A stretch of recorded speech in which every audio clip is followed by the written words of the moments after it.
Monsieur Dan, bonjour et surtout bienvenue dans votre émission Tango Koki. Tango Koki, nous sommes encore aujourd'hui ensemble pour parler toujours de la République démocratique du Congo. Vous êtes sans ignorer que le président Otobengi, ensemble bien sûr pour le changement, Moïse Katumbi, a commis lettre, il y a 3 pages adressées bien sûr au chef de l'État. Dans la lettre, Alobi Makambo et Belé. Après, lettre wana, ba réaction et outil pipa et binso. Noël Tchani par exemple, à l'obike, comment expliquer aux autres comme la chef de l'État, Mukanda, mais nanokutwa atangite à répondre te Mukanda ngo déjà dans les réseaux sociaux. C'est une façon au Katumbi a sali pour la chantage, azo piéger, to azo humilier le président Félix Tshisekedi. À l'obili sous nini. En 2023, ceux qui vont persister Kakalamakamo Italie, Denis Kadima, il y aura un cycle de désordre. Élection, aux élections à Malongate. Le kola baboya Kamakambo ya Malonda, baboya les sous Makambo ya Denis Kadima. Wana maye, président Moïse Katumbi, alobi, na président Félix Tshisekedi Makambo, a tellement ébélé à rappeler Ndenge Bacha en place. Et le Gotobengi Union sacrée. Pour lui, aujourd'hui, le président est à l'encontre. Il y a Maya Lobaka na bango na kati ya union sacrée.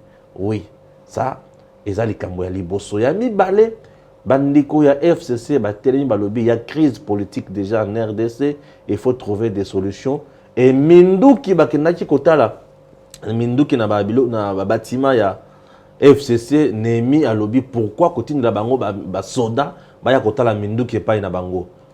Ba fustiger lolenge wana. Chers compatriotes, ce n'est pas tout. Bato bazali koloba makambo ebele concernant entérinement il y a Denis Kadima. Bato msusu balobi Denis Kadima koki kozala président ya Sénité mais pona nini Christophe Mbosso a-t-il violé la constitution, le règlement intérieur et l'Assemblée nationale ou il a été tout simplement dans la légalité? Entre sagesse et légalité tokovanda na point nini.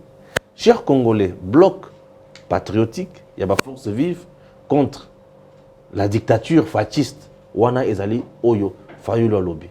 Azana tort, toi azana raison. Makamboza ebele tokolobango na kati ya émission oyo avec maître Richard Bondre. Oyebi ke tozozala na ye mingi po ete toyebi ke epai na ye tozali kozwa sagesse pe na boyebi oyo tozalaki na yango liboso mingi te. Nous sommes là ensemble avec maître Richard. Maître Richard, bonjour. Bonjour Stéphane. Avant d'entrer en jeu, vous suivez de près procès, il y a Chebea. Ouais. Semble-t-il, on avait promis à quelqu'un une affaire de 40 000 $ pour aller tuer. Exact. Chebe aurait dû être tué avant juin 2010. Ouais. Il était, d'après le renseignant Daniel Moukalaï, il était en mission à Lubumbashi et les services le savaient. Et quelqu'un avait reçu 40 000 $ pour assassiner Chebeya au Katanga. Et tout le monde savait qu'il était au Katanga pour enquêter sur l'arrestation ou la détention d'un contrebandier, je crois. Quelqu'un qui avait fait la contrebande avec nos minéraux, quelque chose comme ça. Et Chebeya, en séjour à Lubumbashi, était pris en charge par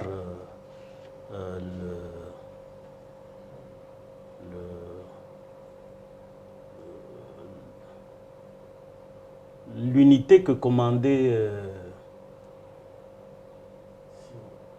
oh oui, le bataillon Simba que commandait Christian Ngoy Kenga Kenga, son bourreau. Voilà.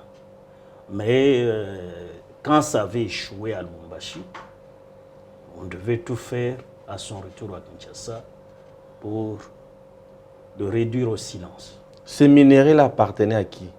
Je crois que il s'agit de contrebande. Donc contrebande. Ça doit être des minéraux de la gécamine, je crois. C'est de la gécamine ou d'une société. Une comme contrebande. dans le Non, c'est-à-dire quelqu'un qui a fraudé pour commercialiser les minerais alors qu'il n'en avait pas le titre.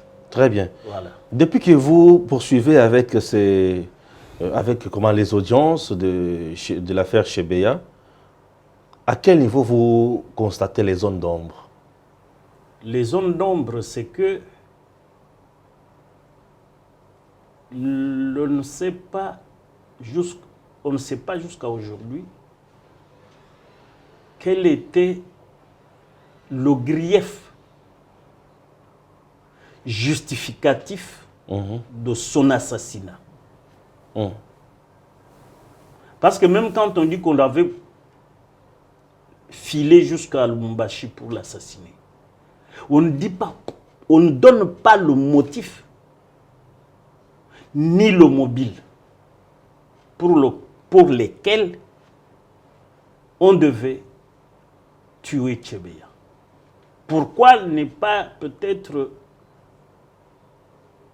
le placer sous examen judiciaire si il avait violé nos lois? On aurait pu l'inviter au parquet, puis après audition, si les indices sérieux de culpabilité sont constatés par le magistrat instructeur, le déférer devant son juge légal. Il aurait pu être jugé, mais on a voulu une solution expéditive, c'est-à-dire le réduire au silence. Et c'est comme ça que notre aimable compatriote d'heureuse mémoire sera assassiné. Pensez-vous que dans ce procès, la vérité finira toujours par éclater? La vérité finira par éclater. Mukalayi a été condamné en pleine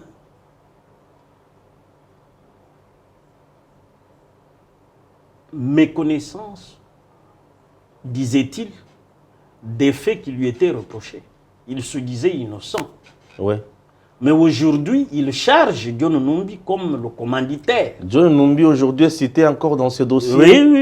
Mukala, il le cite qu'il y a lui et Ngoï Kenga Kenga qui ont monté cette affaire.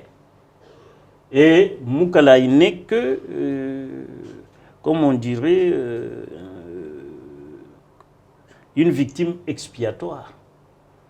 Wow. C'est ce qu'il dit. Aujourd'hui, c'est lui qui donne même les détails de 40 000 et que même le jour de l'assassinat de Chebeya, Ngoï Kenga Kenga lui demandait d'intercéder auprès de John Numbi pour qu'on donne un peu plus. Parce que c'est quand même des opérations. Ils ont cité, lui, Mukalayi, a cité un général qui a été contacté et qui avait dit que pour 40 000 ne pouvait pas opérer. C'est lui qui était chargé d'assassiner Chebeya à Lubumbashi. Le 40 000 qui est proposé?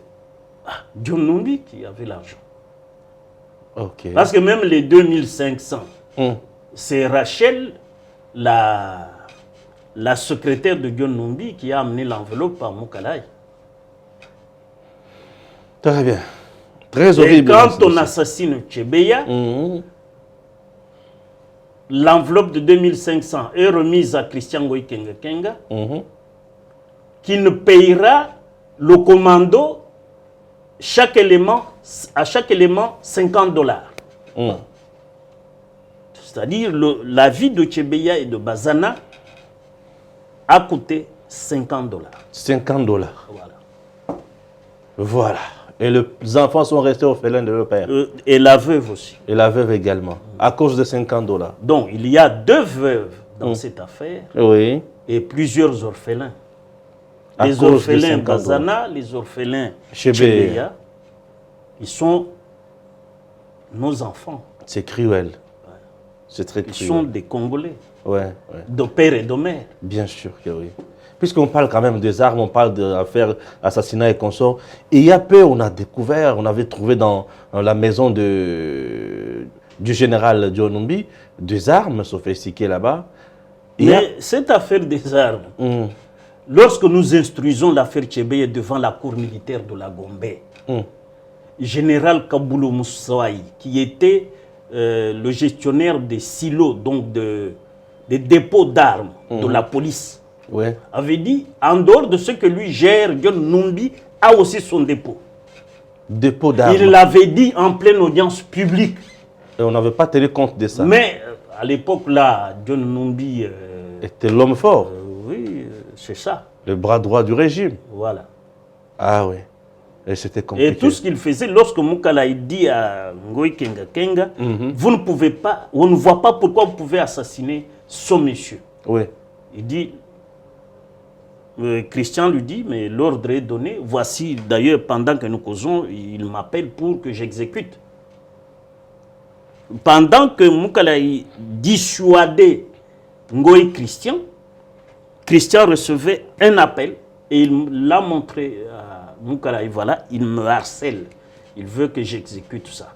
Et c'est sur ces entrefaites que Christian quitte le bureau de Moukalaï pour passer à l'exécution de Tchébeye. Comment un militant des droits de l'homme ou un défenseur des droits de l'homme qui est en train d'enquêter sur une affaire floue de minerais, mais ce sont les agents de l'État qui complotent contre lui? Pourquoi? C'est là le mystère de ce procès. Le mystère le plus caché. De ce procès. Et c'est pour cela que je vous disais tantôt, s'il y avait des reproches, oui.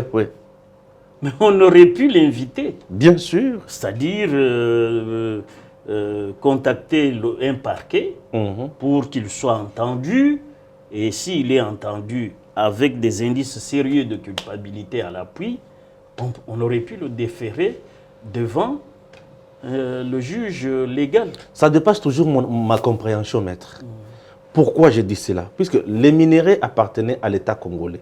Ça, c'est de 1. Tchébeye, compatriote congolais, défenseur des droits de l'homme, il trouve qu'il y a un anguille sous roche dans le minerai. Il trouve que les minéraux sont en train d'être pillés par des malfrats.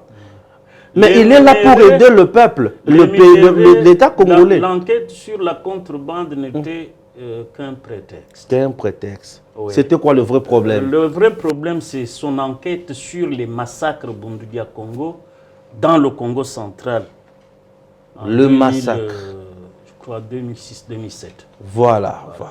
Il avait un rapport sur le massacre. Il avait un rapport. Qui accusait qui? Il avait constitué un dossier qu'il avait déposé chez un avocat à Bruxelles. Oui. L'avocat va le trahir parce que l'avocat va trafiquer le rapport qui était très virulent contre le régime Kabila. Voilà. Et c'est comme ça que...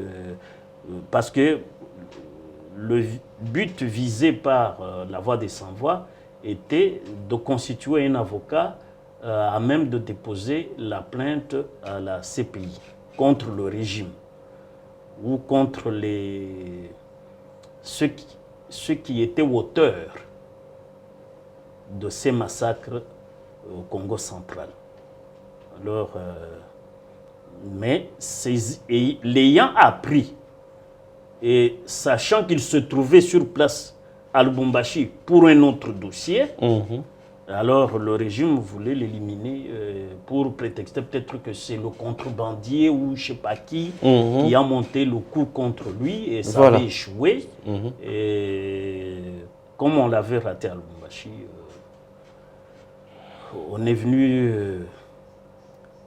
rééditer l'exploit macabre. Voilà, c'est déplorable. Chers compatriotes, nous continuons toujours dans ces dossiers. Avec ces dossiers, mais cette fois-ci, on prend FCC. Nous avons l'information selon laquelle on a fait la fouille des bureaux du FCC. Paraît-il qu'il y avait cache d'armes là-bas.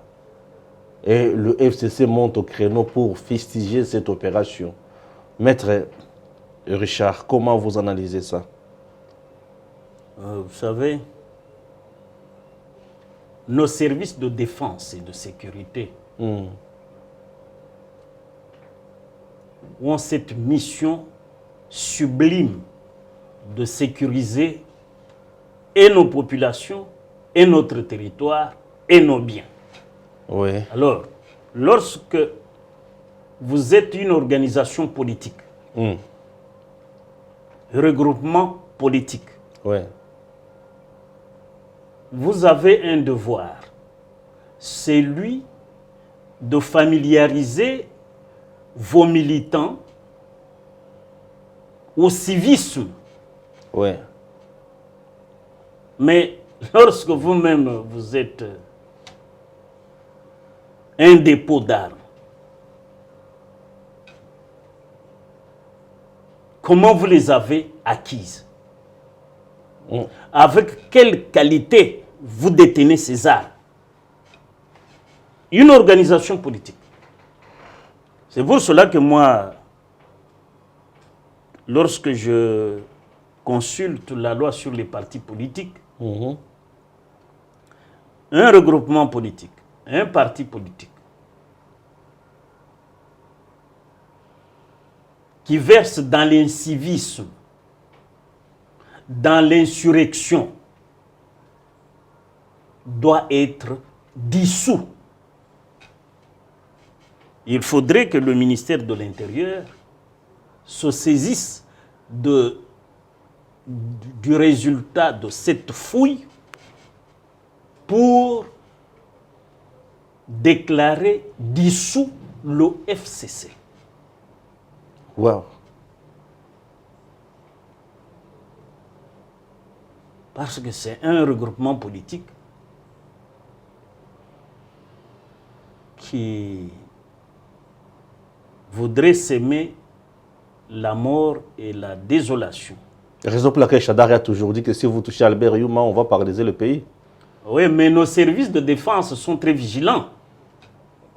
Nos services de défense et de sécurité sont tellement vigilants que rien n'arrivera. Croyez-moi. Bien sûr que oui. Voilà, nous continuons, chers compatriotes, avec notre émission. On prend maintenant le dossier Séné. Sabril, Moïse Katumbi vient d'écrire une longue lettre au président de la République. Waouh! L'homme reste toujours, je peux dire, attaché à ses habitudes, puisque je me souviens encore, avant G7, il y avait une lettre ouverte adressée au président Joseph Kabila, et au finish, on avait assisté à une fronde qu'on appelait G7 à l'époque. Ouais. Aujourd'hui encore, Moïse Katumbi réitère encore ses exploits en adressant encore une autre lettre au président Félix Tshisekedi. Comment d'abord vous analysez, comment vous jugez cette façon de faire les choses? Il reste un peu crédible, hein? Il ne parle pas, mais il adresse au moins une lettre. Moi, sur le plan principiel, voilà, je ne vois pas de mal écrire au président de la République. ouais. Mais est-ce que Katumbi en a la qualité? C'est la question. Il faut d'abord qu'il réponde à cette question de sa qualité. Est-il congolais? Parce que lorsque le régime précédent, le régime que nous venons de dessoucler, que nous avons déboulonné,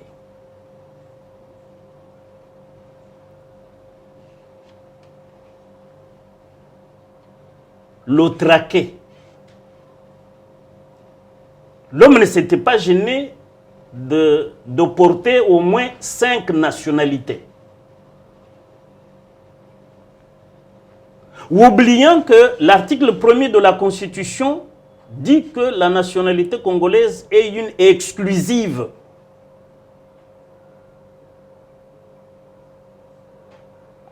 Partant de ce postulat, il faut d'abord qu'il justifie qu'il est congolais pour exercer le droit politique à travers sa lettre à son Excellence, Monsieur le Président de la République, chef de l'État. Vous voulez dire qu'il n'est pas congolais? Non, monsieur, c'est sûr, il avait au moins 5 passeports, donc 5 nationalités, après ses ennuis avec le régime Kabila. 5 passeports? Mais c'était dit, avec des noms multiples. Comme quoi, par exemple? Il était Soriano, il était je ne sais pas qui, il était je ne sais pas quoi, puis Katumbi, puis italien, israélien, je ne sais pas quoi encore, plusieurs nationalités, pas moins de 5 nationalités. Zambien aussi? Zambien, ça c'est naturel parce que quand il a arrêté, lorsqu'il a créé des ennuis à la SNCC, il était zambien, homme d'affaires zambien. Quand il avait créé des ennuis et à SNCC et à la GECAMI. Vous vous demandez en quelle qualité il a écrit le chef de l'État? En quelle qualité a-t-il écrit? Mais il est partenaire principal du chef de l'État? Non, non. Au sein de l'Union sacrée? Non, ça, ce sont les erreurs que nous commettons. Il faut que lui d'abord nous dise s'il est congolais et qu'il le démontre. Il a toujours dit que sa mère a été enterrée ici, non? Non. Vous savez combien de Belges ont été enterrés ici et qui sont demeurés belges? Fils d'un... Prenez seulement le carré français ici, le cimetière de la Gombe. Il y a un carré français là-bas. Cimetière de la Gombe? On enterre, oui, juste après le restaurant au Poète. Je connais. Oui, il y a un carré français là-bas. Où on enterre les Français? Les Français, qui meurent ici. Parce qu'ils sont enterrés ici, ils deviennent Congolais. Ou leurs enfants seront Congolais. On n'est pas... il faut être quand même raisonnable. Mais est-ce que c'est à lui de prouver qu'il est Congolais? Oui, mais c'est lui. Il doit prouver. Toi, tu sais prouver que tu es Congolais. Il faut que lui aussi le prouve. En brandissant quoi comme élément? Non, mais il a... Après les ennuis qu'il avait avec ce régime. Il a été traité d'Italien. Lorsque lui-même a fui. Il avait des soucis de santé, c'est ce qu'il avait dit. Il est allé se réfugier en Europe. Rappelez-vous qu'il est venu par la Zambie et il a regardé le Congo depuis la barrière, depuis la frontière zambienne. Parce qu'il avait quel passeport pour atterrir en Zambie? Il avait le passeport zambien. Peut-être qu'il était de passage, il était de passage. Il avait le passeport zambien, mon cher. Bon, la question que je me suis toujours posée, qu'il avait quel passeport? Tous les médias étrangers disaient qu'il avait tantôt un passeport italien, passeport israélien, passeport, je ne sais pas encore quel pays. Vous voulez nous dire qu'il a déjà perdu la nationalité congolaise depuis longtemps? Quand est-ce qu'il l'a conquise? Ou quand est-ce qu'il l'a acquise? La première question de savoir, quand d'abord a-t-il été congolais? Quelqu'un qui a été député provincial, gouverneur, et parmi les meilleurs gouverneurs même du pays à l'époque. Mais c'est eux-mêmes, les membres du régime, les ténors du régime, Kabila, qui disent qu'il n'est pas congolais. Là, vous faites allusion à Kokonyangi. Mais c'est lui, mais notre compatriote Kokonyangi. Ce n'était pas à cause de guerres politiques. Non, non, non, non. Pour les diminuer, les effacer. Toi et moi, nous pouvons être en guerre politique. Oui. Mais je ne dirai jamais que tu n'es pas congolais. Toi, tu ne diras pas de moi que je ne suis pas congolais. Jamais. Entrons maintenant dans les cœurs même de sa lettre. C'est ça, sur le plan de la forme, sa lettre est nulle. Puisqu'il n'est pas congolais. Il n'a pas prouvé qu'il est congolais pour exercer les droits politiques conformément aux articles 5 et 11 de la Constitution. Est-ce que vous savez que son parti politique venait d'être accrédité par le ministère de l'Intérieur? C'est un parti dont les dirigeants, le président a une nationalité douteuse. C'est compliqué là. Vous êtes un peu trop dur. Non, non, non. Mais mon cher ami, c'est pas... Il a appartenu à une famille politique. Il était du PPRD. Oui, mais dans sa famille politique, Kokonyangi, membre effectif, congolais de père et de mère, dit, mes compatriotes qui sont autour de Katumbi, sucez-le parce qu'il a roulé tout le monde dans la farine. Alors qu'il n'est pas congolais. Entrons maintenant dans le cœur de sa lettre. La lettre dont le contenu est comminatoire, avec menace. Mais c'est ça l'incivisme. Comment vous pouvez menacer le chef de l'État? Non, mais il demande les chefs de l'État de ne pas investir Kadima. Non, on n'a pas d'ordre à donner au chef de l'État. Le chef de l'État n'a qu'à se plier aux lois et à la République. Je vous donne la lecture du serment du président de la République. La Constitution. Là, nous allons encore lire la Constitution. À l'article 74 de la Constitution. 74. Quels sont les engagements devant Dieu et la nation? Quels sont les engagements de Félix Antoine Tshisekedi? Vas-y. D'observer, de défendre la Constitution et les lois de la République. Prenons seulement son premier engagement. Article 74. Observer et défendre les lois et la Constitution de la République. Article 10. De quelle loi? Article 12 de la loi sur la CNI. Ok. Dernier alinéa. Les membres de la CNI sont investis par ordonnance du président de la République. Comment peut-il interdire au président de remplir son devoir? Il a quelle qualité pour interdire un autre président de la République, chef de l'État? C'est pour éviter les cycles de désordre en 2023. C'est ce qu'il a dit. Là, il tombe sous le coup de l'article 64, dernier alinéa. C'est-à-dire, il tente de la Constitution parce qu'il tente de renverser le régime. Katumbi tente de renverser le régime. Oui, mais quand il il appelle au soulèvement, au désordre. Il n'appelle pas, mais il prédit. Non. La lettre est comminatoire. Il y a menace adressée au chef de l'État, président de la République. Ouais. Dont la personne est sacrée. Oui. Comment nous pouvons... Il faut que le procureur général s'intéresse un peu à ce monsieur. Le procureur général pris même à Lumbashi, là. S'il est à Lumbashi, le procureur général près la cour d'appel du Haut-Katanga peut s'occuper très bien de Katumbi. Ah bon? Oui. Mais il menace le chef de l'État. Même nos services de défense de sécurité doivent s'occuper de lui. Mais il rappelle au chef de l'État ses engagements en ce qui concerne l'engagement du chef de l'État est dit. Là, nous sommes dans l'union sacrée. Le président de la République, dans le manifeste du 6 décembre, dit qu'aucun engagement politique ne peut primer sur les intérêts supérieurs du peuple congolais. Oui. Il a aussi rappelé ça.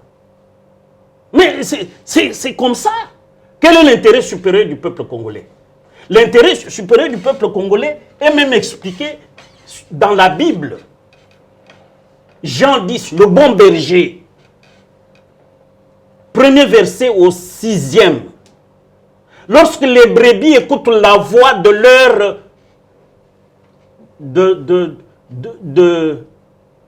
leur berger, les brebis le suivent. Mbosso, avec l'Assemblée nationale, ont entériné les résultats de la commission paritaire, conforme à l'article 10 de la loi sur la CNI. Une commission qui est fortement contestée. Non, elle est... On dit qu'elle est fortement contestée. Non, elle est légale. C'est l'article 10. Les gens ne lisent pas. Demandez aux gens qui crient, ils n'ont pas le texte. C'est l'article 12, alinéa 3 de la loi sur la CNI. Vas-y. Les procès-verbaux de désignation des membres de la CNI et les pièces y afférentes sont transmis par les composantes à l'Assemblée nationale pour entérinement. À cet effet, donc avant l'entérinement, pour arriver à l'entérinement, une commission paritaire majorité-opposition est constituée par la plénière pour examiner les dossiers individuels des personnes ainsi désignées au regard des conditions et critères prescrits par la présente loi. On reproche à cette commission d'être composée uniquement par les gens de l'Union sacrée. Mais la plénière a entériné. La plénière, c'est elle qui a les pleins pouvoirs. Et la là aussi, plénière a entériné à une majorité écrasante. Aujourd'hui, nous avons 12 membres sur 15. Ne voyez-vous pas que ça risque... Non, c'est résolu même à l'article 12. Les gens doivent lire la loi. 5e alinéa. 12 sur 15? Je vous donne lecture. Ok. On va suppléer. En cas de non-entérinement de la désignation d'un ou de plusieurs membres de la CNI. Oui. Donc, vous voyez les vacances là, les trois. Les trois là. Le bureau de l'Assemblée nationale demande à la composante concernée de désigner une autre personne. Et en cas de refus? Mais là, c'est leur problème. Parce que 12 sur 15, la réponse est donnée à l'article 13. À l'article 13, il y a une clause transitoire. Maître, attendez s'il vous plaît. Oui, Attendez. oui. Maintenant, ici, Oui. nous avons une autre hypothèse, un autre contexte très compliqué. Là, il s'agit maintenant d'une composante FCC opposition qui refuse d'envoyer ses membres. Ah, voilà ce que dit l'article 13, la deuxième alinéa, qui est une clause transitoire. Elle dit quoi? Elle dit ceci. Oui. À l'expiration de leur mandat, le mandat de Nanga là, Bien sûr. tous ceux qui étaient avec Nanga, prenons que certains postes de ces gens-là restent vacants. Ceux qui étaient membres chez Nanga doivent rester travailler avec la commission Kadima. Pourquoi? C'est en vertu de cette disposition qui dit à l'expiration de leur mandat, comme leur mandat déjà expiré, les membres de la CNI restent en fonction jusqu'à l'installation effective de nouveaux membres. Donc les trois là, les fonctions qu'ils auraient dû exercer peuvent être assumées par les anciens membres aux mêmes fonctions de la commission de la CNI Nang. Ah bon? C'est résolu. Alinéa 2 de l'article 13 de la loi sur la loi organique de la CNI. Ce n'est pas une invention de Maître Bondo. C'est nos représentants au palais du peuple, sénateurs comme députés nationaux, qui ont voté cette loi. Très bien, c'est compris. Et dire que parmi les votants de cette loi au palais du peuple, il y a les députés de l'Amouka. Et de l'ensemble. Et de l'ensemble. Très bien. Maintenant, Katumbi, quelque part, dit également que est-ce que le chef de l'État ne peut pas agir de la même façon dont il l'avait fait en ce qui concernait Malonda? Vous savez pourquoi? Je vous dis, je vous réponds tout de suite, parce que je vois où vous voulez en venir. Oui. À l'époque de Malonda, le peuple s'est mis debout contre Malonda. Mais aujourd'hui, le peuple a savouré la mise en place de la commission Kadima. Est-ce que vous aviez appris quelque part? Vous savez, pendant que l'Amouka faisait son aventure d'une course motorisée dans cette ville. Course motorisée.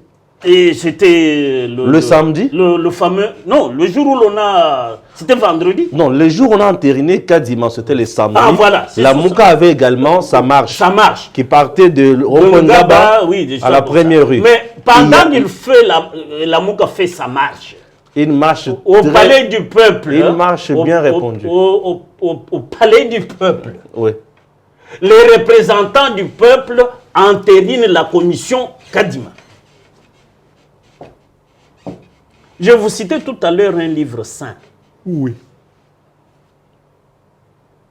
Jean 10, premier verset au verset 5e. Oui.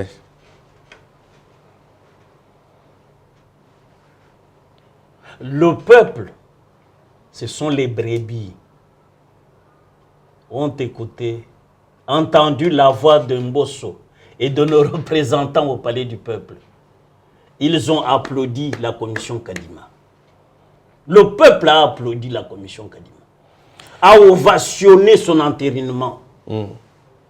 Alors vous voulez aller à l'encontre de la volonté du peuple et le président devra prendre son ordonnance sans tarder parce que lui, le dernier engagement qu'il prend, c'est d'être fidèle serviteur du peuple dans l'exercice des fonctions qui lui sont confiées. Voilà, la dernière question, maître. Il y a déjà un bloc qui a été mis en place, ou qui est en cours, bien sûr, d'être mis en place. Ça s'appelle le bloc des patriotes de toutes les forces vives pour lutter contre la dictature fasciste aujourd'hui. À la tête, Martin Fayulu. Ça brûle là, ça s'annonce trop fort, maître. Mais qu'est-ce qui vous fait rire? Vous savez,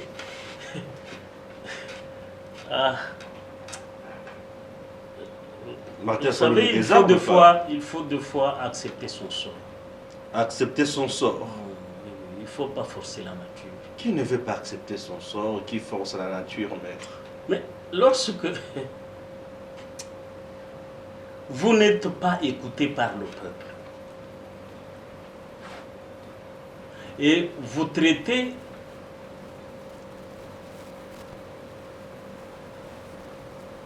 le chouchou du peuple de dictateur, lorsque ce dernier vous a permis de marcher sans être inquiété sur la voie publique, de manifester. Il n'y a pas... C'était samedi. Oui. Mardi, soit 3 jours après, il fait sa sortie médiatique. Le monsieur que vous venez de citer. Tshisekedi devient dictateur. Mais vous vous moquez. Non. Si j'ai rigolé, c'est que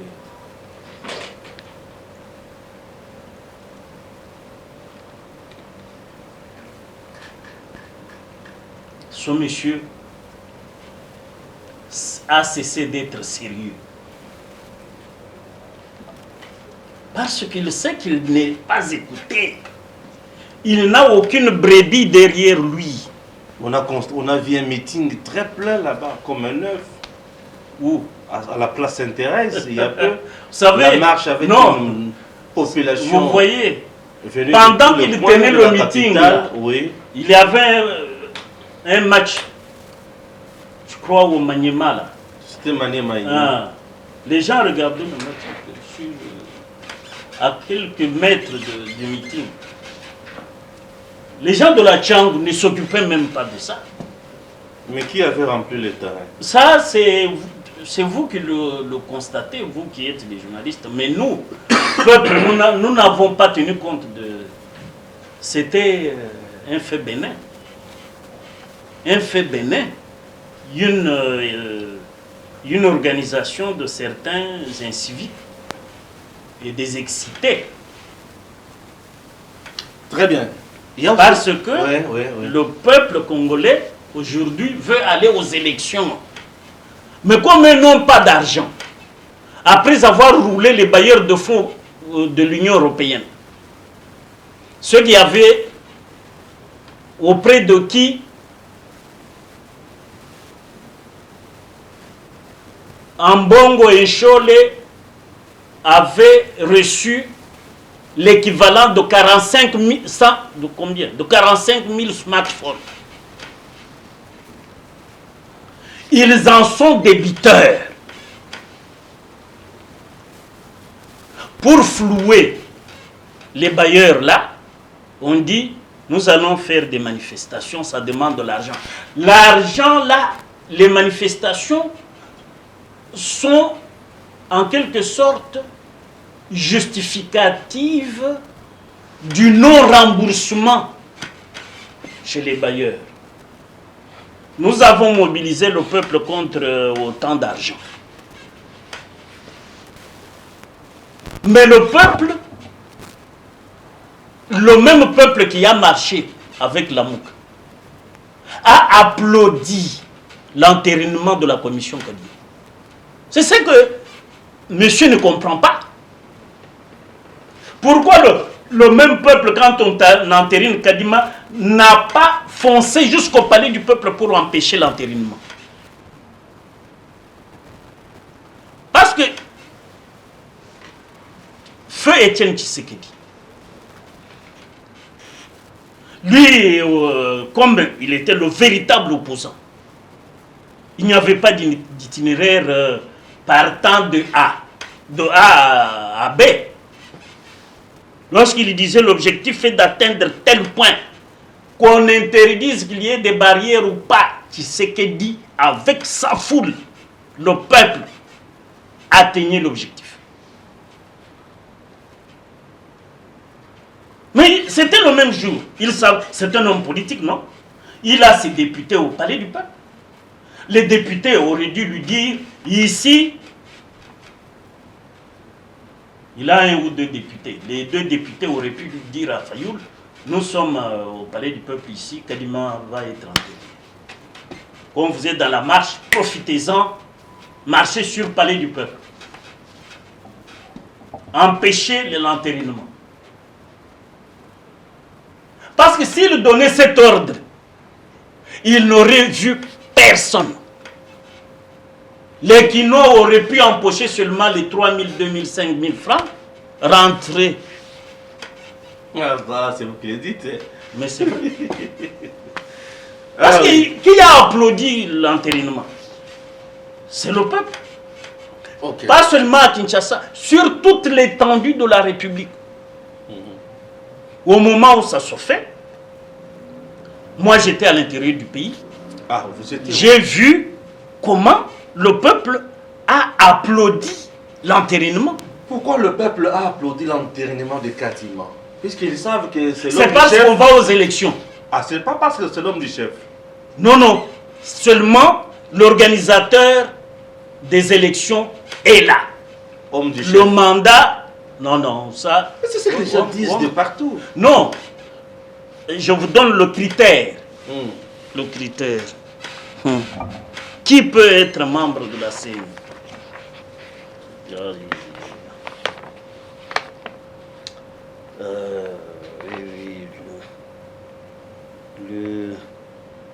C'est l'article 12, premier alinéa. Les membres de la CENI sont choisis parmi les personnalités indépendantes. Indépendant veut dire proche du président. Mais ça, c'est la Senko qui le disait. On continue. La Senko fait preuve d'ignorance de la loi. Ce qui est interdit à l'article 62 de la Constitution, nul n'est censé ignorer la loi. C'est impardonnable pour des gens qui ont fait les séminaires. Ok. Les membres de la CENI sont choisis parmi les personnalités indépendantes reconnues pour leurs compétences, pas pour leur proximité avec le chef. Intégrité, c'est l'éthique, la morale. La moralité, bonne moralité. La probité, moralité, intégrité, c'est l'éthique. Honnêteté intellectuelle. Où se trouve la proximité avec le président de la République comme critère ne pouvant pas? Oui, oui. Il y avait aussi notre point sur l'éthique. Ah, l'éthique. La probité, l'éthique, il a souffert de quoi? C'est la Senko, je suis toujours chez la Senko. Oui, la Senko dit... Kadima avait souffert de l'éthique. Oui, mais pour avoir fait quoi? Lui qui est crédible sur le plan international. Donc, les gens des Nations Unies recourent à son expertise. Une fierté nationale, Kadima. allons un peu autrement. Entrons un peu dans les esprits, dans l'esprit de Dieu, ou dans l'imaginaire. Pourquoi refuse-t-on Kadima? La réponse doit nous être donnée par la CENCO et l'ECC. J'ai entendu